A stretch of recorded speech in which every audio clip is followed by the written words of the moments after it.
Greetings. I am Professor Murali Nair. I am from Cleveland State University. By profession, I am a social worker. At this time, I co-direct the Center for Healing Across Cultures at this university, and also I am the director of the School of Social Work. And I teach a course online called Centenarians. And this particular segment, I was fortunate to be in the southern part of China 2 times. One almost 30 years ago, and again a few weeks ago I was in Hong Kong and Macau and interviewing some centenarians and also attending a world conference on centenarians. And I'll be sharing with you some of the highlights of my observations with these centenarians mainly in Hong Kong and in Macau. And we are all aware that China is one of the oldest civilized country in the world, and in terms of traditions. And that tradition is still very much there when you talk about the centenarians.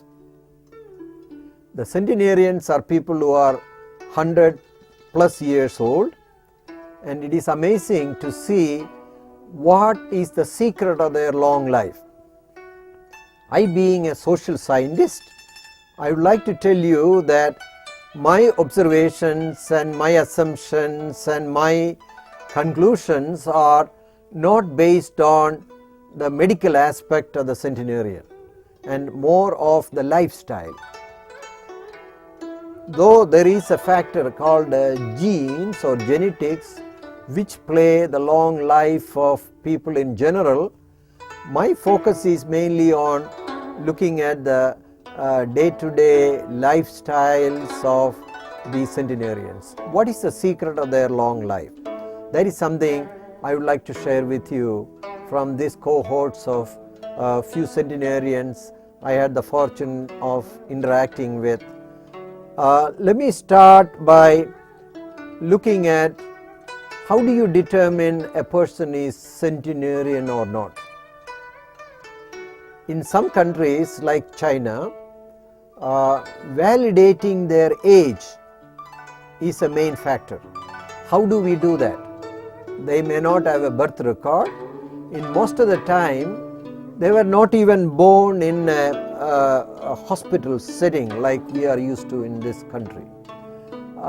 So basically talking to the centenarians' children or their grandchildren or even their great-great-grandchildren, and then look at some kind of a age factor.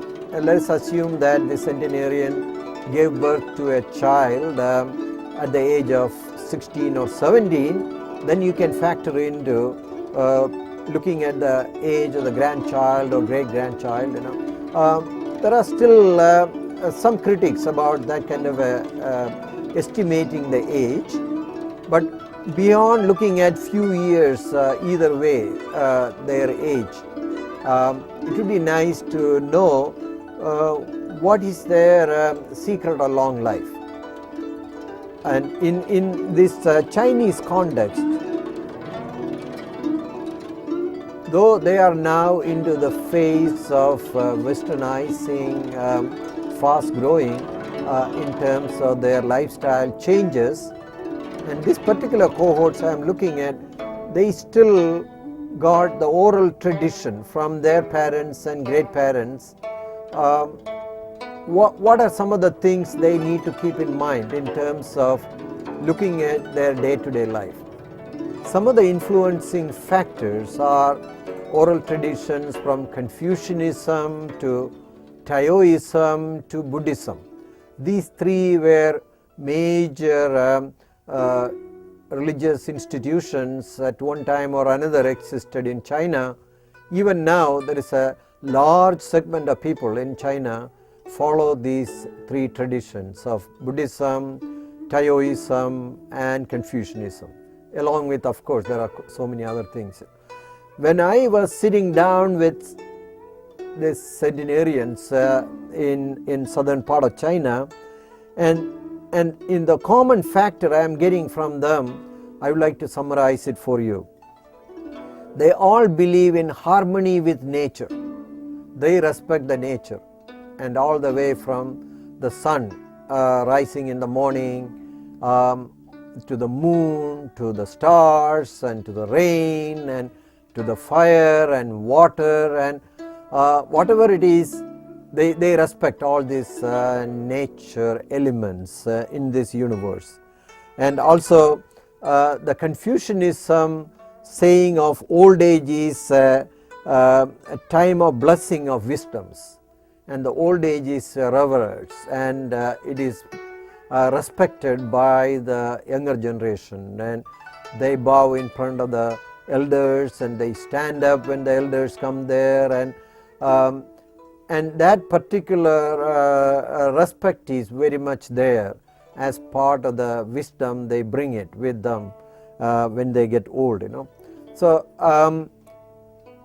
this tradition still very much part of these families, and especially among the centenarians. Let me try to again highlight some of the things I was able to observe from the centenarians, and I asked the question, what is the secret of being very healthy even at this age of 100 or 103 years old? And they invariably say that they still want to be physically active. And I did talk to some of them who were in a nursing home kind of a setting, and even there they don't like to be tied to their bed other than when they are ready to go to sleep. So what they do is, even when I went to their bed in the nursing home area, you could see that they have all kinds of things on their little room where they are sleeping, and in terms of keeping things like flowers and keeping the picture of their family and their friends, and paintings and little mementos or sentimental things, which they had it for long time. In one place when I went to a centenarian, and she was so proud to show the little present she got when she was in school way back, from her elementary school teacher, and that teacher gave something as a present. It is a little kind of a toy made of a shell that carries so much pride, and then they keep talking about them. So again, one of the secret of their long life, they are physically very active. Even if they are not telling me, I could see them. Even when I was talking to them for a few minutes, they still get restless. They want to walk around, And one person in a little cane and said, let's start walking around, and then we will talk, So you could see they are always, even if they are bedridden, they want to move their hand, and they want to show them their little movement they do in Tai Chi, and they laugh, and they express the different things in Chinese, and so you could see there, physically they are very active all the time. And another thing, they were saying that they are always active mentally also, and you could ask them, they will be singing their little songs, and when they were young, their parents were putting them to sleep by singing their little lullaby. Two, they could remember the birth dates of their children and their siblings, and they know the name, and they could take you through the historical movements in their life, So that sharpness in their memory is something, amazing to these healthy centenarians, So the mental exercise, they still say that every day they chant, and they talk to people, and they bring back the memories to others, and that alertness to their mind is something is amazing to them, And thirdly, what they eat, and they are always into eating not too much, and they want to limit what they consume. and they always have a tendency to eat more vegetables and fruits and nuts and grains, and you could see their dietary habits itself is something we need to be appreciating, and also they are very, very particular what time they eat their food, and they do not indulge in eating at all times, and they are very particular what time they eat, how much they eat, and also no one can force them to eat more things. Even if they like it, they make it a point of not to overeat. That's very much interesting. And so another thing is their socializing pattern, and they socialize with all age groups, and they always find something common in terms of talking to these different age groups. So that is something I noticed with this Chinese centenarians also, and they are very proud to show their great grandchildren who are just born, and they talk about and how they are looking forward to socializing with them when they grow. And another thing I noticed, they always set goals, and not only short-term goals and even long-term goals, and they always have something they need to do even at that age. When they get up in the morning, they said, yes, I need to do 1, 2, 3, 4 things before the day is over, and also they have something planned for tomorrow, day after tomorrow, a week from now, a month from now, a year from now. And even I asked them, aren't you 101 years old? And they said they are still young. So they are planning for 5 years from now, when their little great grandchild is ready to go to school. They want to be there the first day of the school. So that kind of ambition in their life, mentally they are already planning what they need to do short term and long term. So that is something very much part of their lifestyle. Another thing I noticed, they always believe in something beyond their control. It is not religiosity alone, it is something to do with spirituality, and they believe that there are something they don't have any control over. It could be a little illness they may have, or someone passed away in their family, a loved one, and they always find some kind of a solution to why someone is going through a miserable time, what is happening in this world. So that kind of an unknown entity they believe in, is very much prevalent in most of the people I talk to.